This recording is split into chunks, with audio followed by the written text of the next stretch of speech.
Hey guys, we're going to do something a little different today. We're going to do our alternative top 5 for the Sega Master System. We thought about it a little bit today, and we thought, you know, there's a list of most games out there that are universally in people's top 5s. But we thought, you know, what would be the alternative to that? The games that people don't necessarily pick for their top 5 or don't necessarily know yet.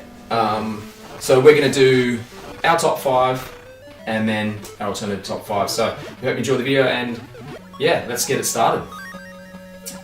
So number 5 on the top 5 list, we went with number 5, Shinobi.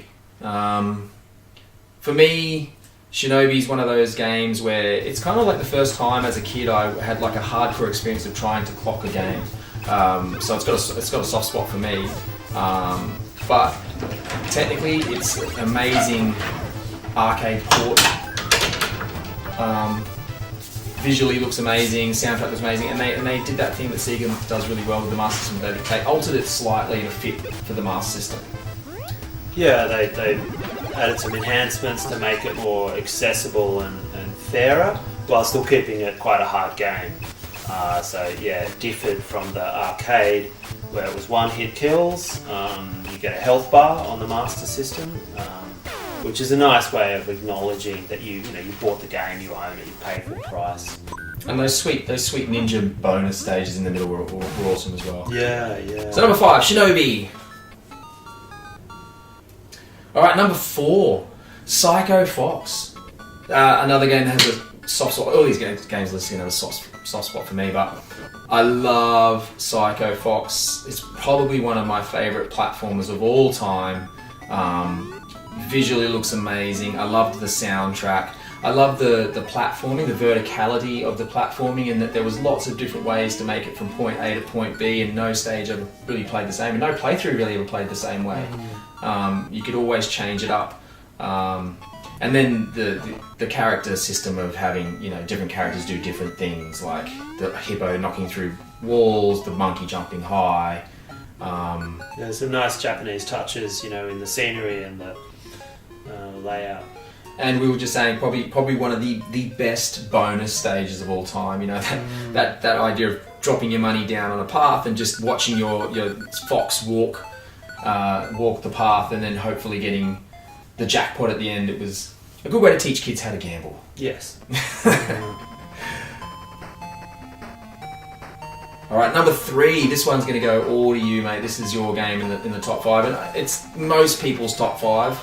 But I don't have a lot of experience with this game. So number 3, Phantasy Star. So Phantasy Star is the legendary role-playing game from Sega. It's the first game in the series. Seminal masterpiece, built in a unique setting that's actually more sci-fi, sort of Star Wars, with interplanetary travel. You play as a female lead. Her brother's been killed, in the opening sort of title.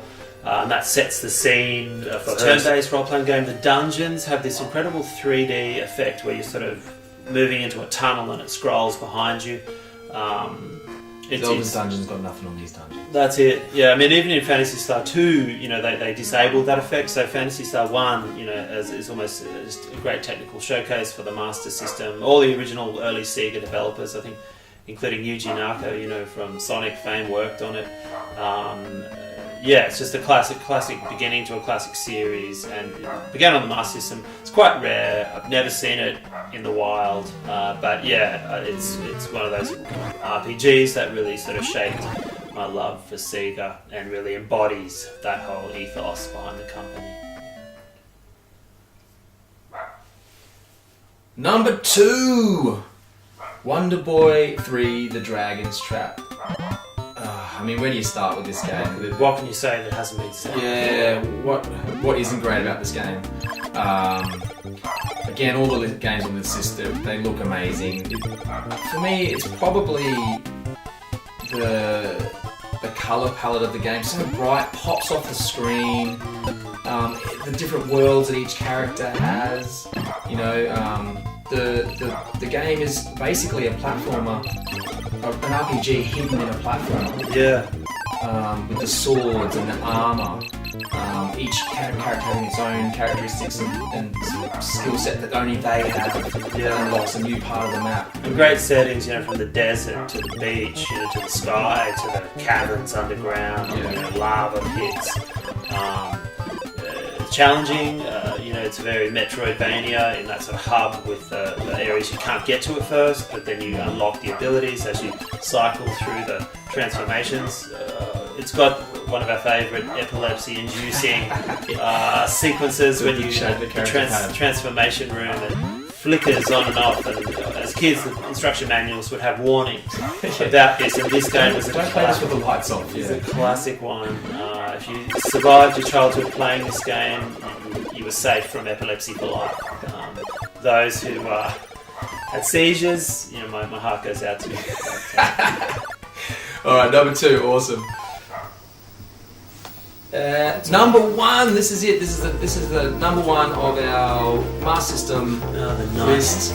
Maybe the more obvious choices for the top 5, and we'll get into the alternative next. But it's probably the top 2 are kind of interchangeable. It's hard to pick between the 2, but it's iconic. You can't go past Alex Kidd in Miracle World. Alex Kidd in Miracle World. Game of a generation of Australians in particular who had it built into their Sega Master System 2, and the machine was sort of made more affordable and launched with possibly the best built-in game in the history of mankind, bar none, that will never be topped. And it didn't hit the heights after it, but everything about this game is perfect. The platforming's perfect. The quirkiness of the janking matches, the level design, again that first stage, the verticality of that first stage being amazing. The vehicles, the bike, the chopper, the jet ski. It really mixes up the gameplay, the castles, and storyline, plot, mystery, intrigue, dialogue, lots of some text boxes. And it still holds up today, 32 years old, and it's still going strong. Yeah. What a game. Alex Kidd, gotta be number 1. Excellent.